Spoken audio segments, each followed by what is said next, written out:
51 کا ایڈیشن فرمایا غور سے سنیے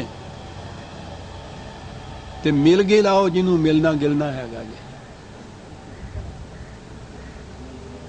فرمایا کہ جس علاقے میں اسلامی انقلاب رونما ہو وہاں کی مسلمان آبادی کو نوٹس دیا جائے کہ جو لوگ اسلام سے اعتقاداً اور عملاً منحرف ہو چکے ہیں اور منحرف ہی رہنا چاہتے ہیں وہ تاریخ اعلان سے 1 سال کے اندر اپنے غیر مسلم ہونے کا باقاعدہ اظہار کر کے ہمارے نظام اجتماعی سے باہر نکل جائیں. خدا کا نظام اجتماعی نہیں، ہمارے نظام اجتماعی سے باہر نکل جائیں. اس مدت کے بعد 1 سال بھر کا نوٹس، نہ خیر کافی نوٹس آپ کو ملے گا. اس مدت کے بعد ان سب لوگوں کو جو مسلمانوں کی نسل سے پیدا ہوئے ہیں مسلمان سمجھا جائے گا.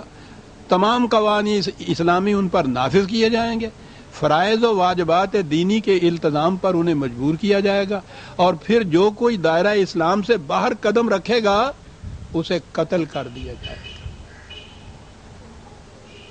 اس اعلان کے بعد انتہائی کوشش کی جائے گی کہ جس قدر مسلمان زادوں اور مسلمان زادیوں کو کفر کی گود میں جانے سے بچایا جا سکتا ہے بچا لیا جائے. شکریہ. پھر جو کسی طرح نہ بچائے جا سکیں انہیں دل پر پتھر رکھ کر ہمیشہ کے لیے اپنی سوسائٹی سے کاٹ پھینکا جائے گا. اور اس عمل تطہیر کے بعد اسلامی سوسائٹی کی نئی زندگی کا آغاز صرف ایسے مسلمانوں سے کیا جائے گا جو اسلام پر راضی ہوں. ایسے مسلمانوں سے جو اسلام پر راضی ہوں، یعنی جو ان کے متعین کردہ اسلام پر راضی ہوں، صرف ان کو باقی رکھا جائے گا. عزیزان من، میں نے اس خطاب میں ایک لفظ بھی اپنی طرف سے نہیں کہا. اتھارٹیز اس کی موجود ہیں، ان حضرات کے یہ کہنے کی ہیں. یہ بھی وہ کہتے ہیں کہ ہماری ذاتی رائے نہیں، یہ احکام ہیں فقہ کے جنہیں وہ اسلامی شریعت یا اسلام کہہ کر پکارتے ہیں. اور یہ ہیں وہ احکام فقہ وہ جس کو یہاں آہستہ آہستہ نافذ کیا جا رہا ہے. اس میں فقہ کے علمبردار تو بہرحال یہی مذہبی پیشوائیت یا علماء حضرات ہیں. یہی بتائیں گے کہ فلاں معاملے میں فقہ کا فیصلہ یا اسلام کا بقول ان کے فیصلہ کیا ہے، اور حکومت تو پھر مجبور ہو جائے گی کہ اس کو نافذ کرے. اگر یہ چیز ان کے ہاتھ میں جب آئے گی تو اس سیلاب کی روک تھام کسی کے بس کی بات نہیں ہوتی. تھیوکریسی ابتدا میں بڑی انوسنٹ سی نظر آتی ہے کہ یہ نکاح طلاق کے مسائل کے فتوے دیتے ہیں، آخر میں چل کے یہاں پہنچتی ہے جو میں نے ابھی آپ کے سامنے اقتباس پیش کیا.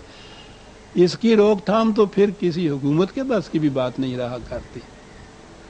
تھیوکریسی کی تاریخ بتاتی ہے کہ ان کے فتووں کی روح سے کتنے تاج اڑتے ہوئے نظر آتے ہیں اور کتنے حکومتوں کے تختے الٹتے ہوئے دکھائی دیتے ہیں. اور یہ چیز ان قوانین کی روح سے ہوتی ہے جو ہمارے دور ملوکیت میں بنے اور جن کی جگہ قرآنی احکام کو لانے کے لیے یہ مملکت حاصل کی گئی تھی.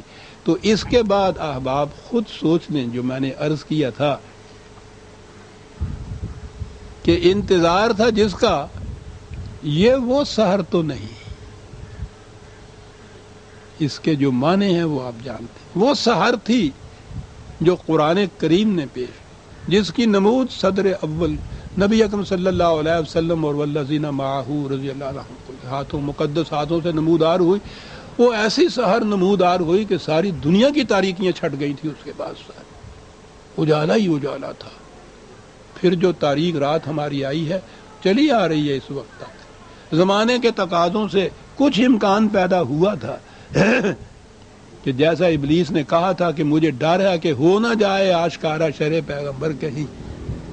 اس کے لیے اس نے کہا تھا کہ یہ کرو، ان سے کہو کہ یہ ہے اسلام، اسے نافذ کرو. تو جیسا میں نے عرض کیا عزیزان من، میری اس سحر کا تعلق سیاسی افق سے نہیں.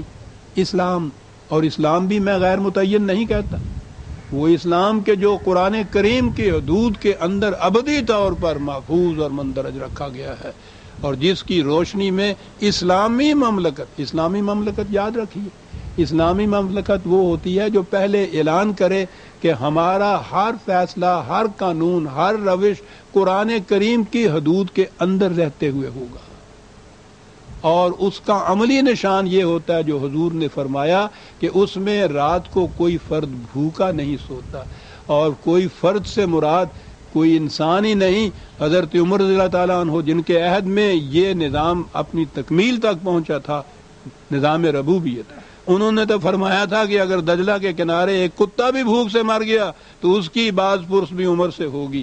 اس کی عملی نشانی یہ کہ کسی انسان کی کسی دوسرے انسان پہ حکومت نہیں، کوئی روٹی کے لیے کسی دوسرے کا محتاج نہیں، کسی کی تذلیل نہیں ہوتی، کسی کی ذلت نہیں ہوتی، اور کوئی خوف یا کوئی حزن نہیں ہوتا۔ عزیزان من، یہ ہے وہ سحر جو قرآن کے خورشید جہاں تاب کی روشنی میں نمودار ہوگی۔ اور اس کے بعد میں عرض کروں کہ حالات کتنے غیر موافق ہوں، قرآن کا ماننے والا کبھی مایوس نہیں ہوتا کہ قرآن کے خدا نے یہ کہا ہے لِیُظْہِرَهُ عَلَى الدِّینِ کُلِّهِ، اس نظام نے دنیا کے ہر نظام پر غالب آ کر رہنا ہے، غالب آ کر رہے گا۔ وہ کیا ضرورت ہے کہ ہم اس کو دیکھیں یا ہمارے ہی ہاں ہو، جو قوم بھی اس اصول کو لے لے گی، قرآن کا نیر درخشاں اس کی تاریکیوں کے روشنی میں بدل دے گا۔ یہ عزیزان من آج کے خطاب کا آپ کے سامنے میں نے پیش کیا۔ شکریہ کہ آپ نے نہایت سکون سے، سکوت سے اس کو سنا۔